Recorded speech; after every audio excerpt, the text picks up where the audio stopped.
the new thing these days is iOS development. Now, some of us may have OS X and may not actually have an iOS device. So it would be nice to test your application instead of always having to call your friend up saying, "Hey mate, can I borrow your iPhone," or whatever nonsense that they have. I'm not actually a fan of iOS products, but basically, in this one I'm going to quickly show you what you need. What you will need is to download Xcode from the Apple App Store. It's a 1 gigabyte download, so you will actually need to have some space. So basically, yeah, you click on Xcode, you right click and click Show Package Contents. You go on Contents, then you go to Applications, and then luckily you have some links in here, some shortcuts. And this is iPhone Simulator. Now it also has an iPad simulator as well with the Retina display, which is why for this one I'm using 1920 by 1080 because it is really big. It's going to take forever to render out though. But yeah, let me just show you where that is quickly. If you haven't got the link there, click the one button. Let's show original. Once you click, there it is. Yeah, so basically it is here. It is in Contents, Developer, Platforms, iPhone Simulator or Platform, Developer, Applications, and iOS Simulator. Now I'm just going to open it up quickly, see what goes on here. I mean, this is 1920 by 1080, and you can see it's filling up the entire screen here, and it's just taking its time to open, but in a second it will be open. Like I was saying, I'm not really a fan of iOS.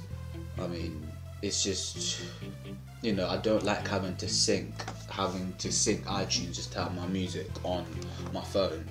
And you know, you might say, "Oh, but that's why you're supposed to buy music." Okay, what about those of us who make their own music? You know, it makes life a whole lot harder. So basically, here you go.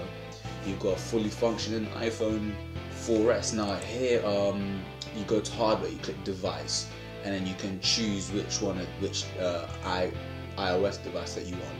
So let's click one button there, device, and then let's put an iPad Retina. Oh, so that's what it was on originally, so didn't read that at the top. So this is the iPad Retina. So yeah, you know, there are some cool things up here. Let me just move this screen recorder thing, you can't really see it. Hardware, device, and you have these rotate buttons, and you've got shake gestures here, and yeah, so if you're a web developer and you're not actually developing websites, it's quite cool to be able to check out how your website will look. For instance, let's go on the website that I made before. Let's just show you how that works. So you know, I think you can use your keyboard as well, your normal keyboard. You don't have to use this nonsense. Let's check that out. So yeah, let me just go to this one, beta.walkleftstudios.com/am2.2, hardware, rotate left, there.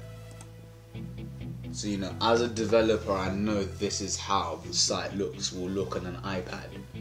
You know, I'll click on that, and then you know, I'm seeing, I don't know whether it's because it's slow. Okay, so it is working, and then you know, I can just check what's going on.